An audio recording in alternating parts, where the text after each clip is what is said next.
ہمارا 17واں موضوع ہے ذکر آقا صلی اللہ علیہ وسلم مقدس تورات اور زبور میں۔ اللہ نے ہر قوم، ہر بستی، ہر قریہ میں ڈرانے والے اور خوشخبری دینے والے بھیجے۔ ان سب کو آخری نبی صلی اللہ علیہ وسلم کی آمد کی اطلاع دی۔ ان سے وعدہ لیا کہ وہ آخری نبی صلی اللہ علیہ وسلم جب آئیں تو ان کی پیروی، نصرت اور مدد کرنا۔ قرآن کے علاوہ اللہ نے پہلے صحیفوں اور کتابوں کی منع حفاظت کی ذمہ داری نہیں لی۔ اللہ نے تو قرآن آخری کتاب پر محفوظ رکھنا تھا، اس لیے وقت کے ساتھ پرانی کتابوں میں تحریف ہوتی گئی۔ شروع میں شاید ان کتابوں کے خود ساختہ علماء نے اصل متن کے ترجمے میں اپنی منشا ڈالتے ہوئے بریکٹیں لگا کے خدا سے بڑھ کے اپنی ذہانت کی نرک اور اپنے اندر کا کوئی چھپا زہر نکالا ہوگا۔ پھر انہوں نے اصل متن کے ساتھ اس کی تشریحات لکھ دی ہوں گی۔ ہولے ہولے وہ تشریحات اور حاشیے اصل خدائی متن میں گڑمڑ ہو گئے۔ پھر کسی نے خیال نہ کیا ہوگا کہ اصل متن کون سا ہے اور اس میں آمیزش کہاں کہاں۔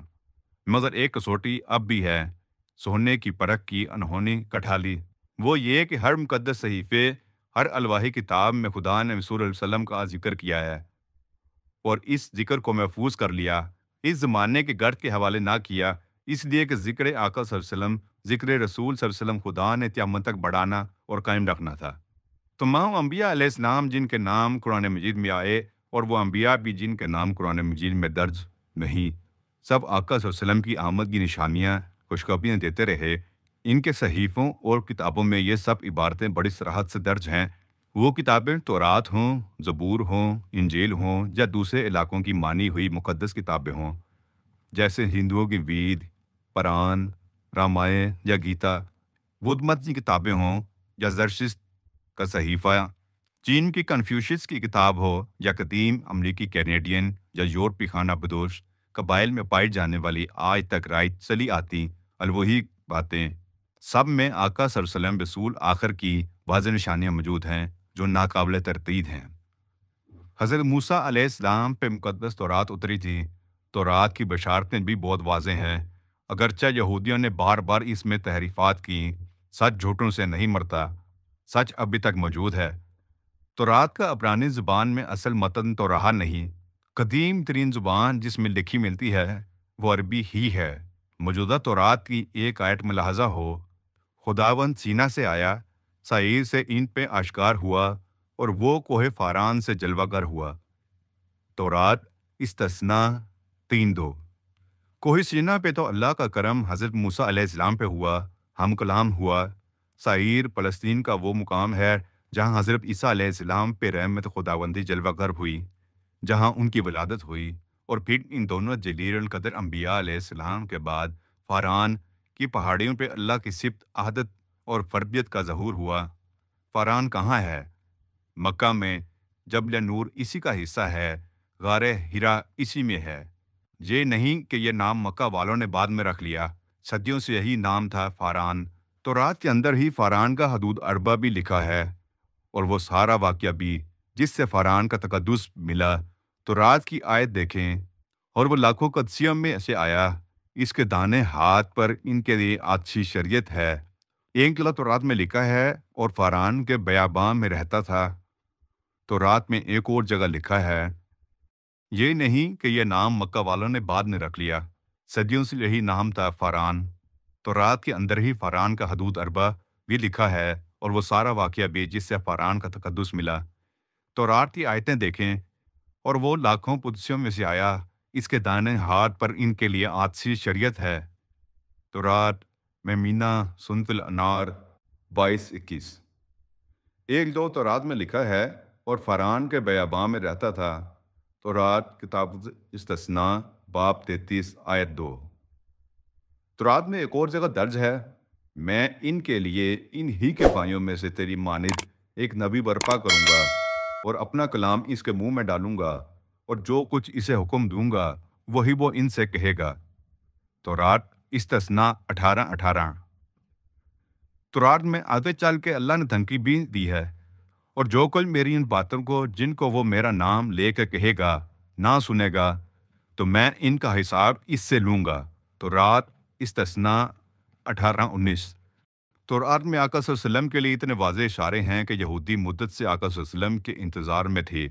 جانتے تھے یہ بھی کہ وہ سیدنا اسماعیل علیہ السلام کی اولاد میں سے ہوں گے۔ سیدنا اسماعیل علیہ السلام کی اولاد سے صرف آقا صلی اللہ علیہ وسلم آئے۔ یہ الگ بات ہے، یہودیوں نے شاید طے کیا ہوا تھا کہ وہ خدا کو بھی مجبور کر دیں گے کہ وہ آخری نبی انہی کے خاندان بنی اسرائیل سے لائے یا نہ لائے، اور جب لے آئے تو جانتے بوجھتے ہوئے ان کے منکر رہے۔ سیدنا عبداللہ بن سلام رضی اللہ عنہ اور سیدنا کعب احبار مدینہ میں مسلمان ہونے سے پہلے بہت پائے کے جید یہودی علماء تھے۔ وہ پہلی کتابوں کا بہت علم رکھتے تھے۔ ان سے روایت ہے کہ جب تورات میں تحریفات نہیں ہوئی تھی، اس وقت تورات میں آیت موجود تھی: اے نبی، بے شک ہم نے آپ کو گواہ، خوشخبری دینے والا، ڈرانے والا اور امی لوگوں کی حفاظت کرنے والا بنا کر بھیجا ہے۔ آپ میرے بندے اور رسول ہیں۔ میں نے آپ کا نام متوکل رکھا ہے۔ وہ نبی نہ تو سخت مزاج اور بد اخلاق ہوگا اور نہ ہی بازاروں میں شور غل کرنے والا۔ وہ برائی کا بدلہ برائی سے نہیں دے گا بلکہ عفو درگزر سے کام لے گا۔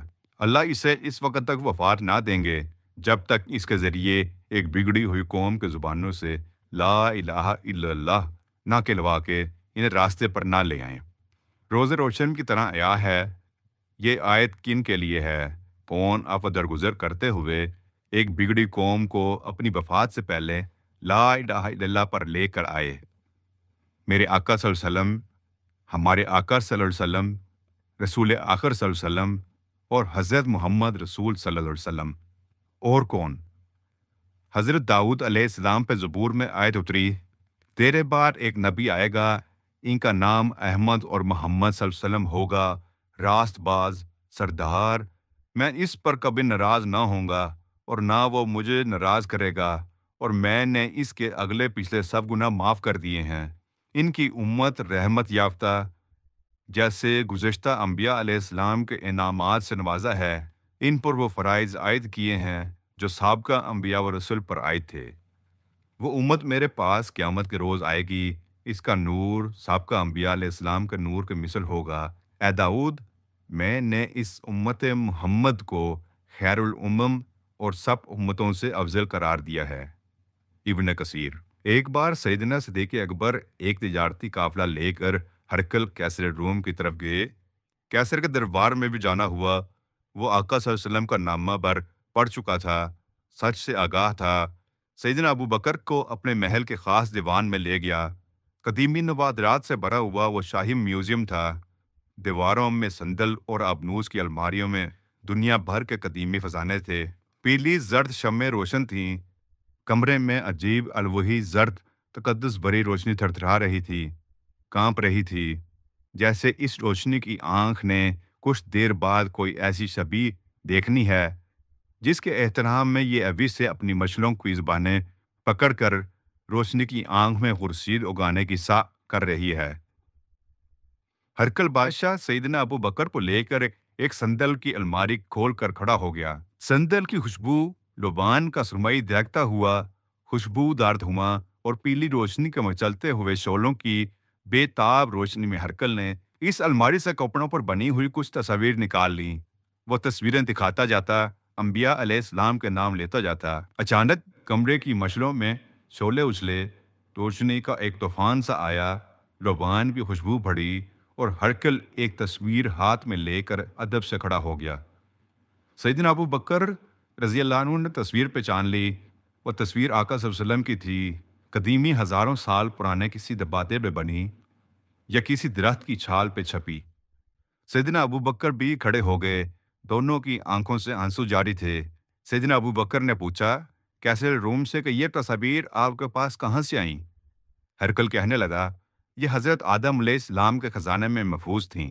حضرت آدم علیہ السلام نے سوال کیا تھا کہ میری پشت سے جو تیرے انعام یافتہ نبی ہیں اور خاص طور پر جو آخری نبی سردار کونین صلی اللہ علیہ وسلم ہیں، ان کی شبیہیں تو دکھا دیں، دل خوش ہوگا۔ اللہ نے حکم دیا، تصویریں بن گئیں۔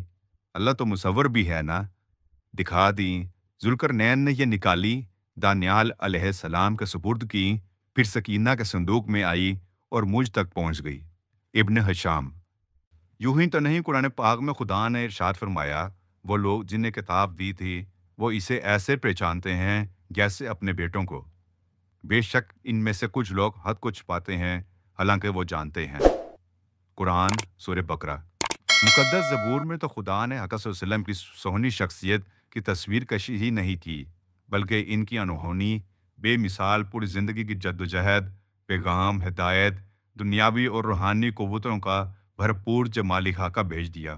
کہا بھی کب خدا نے ہزاروں برس پہلے مقدس زبور میں حضرت داؤد علیہ السلام کے لیے، جو شاید اپنے سریلے ساز پہ اپنی میٹھی مت بھری آواز میں گنگناتے اپنی قوم کو سناتے ہوں گے۔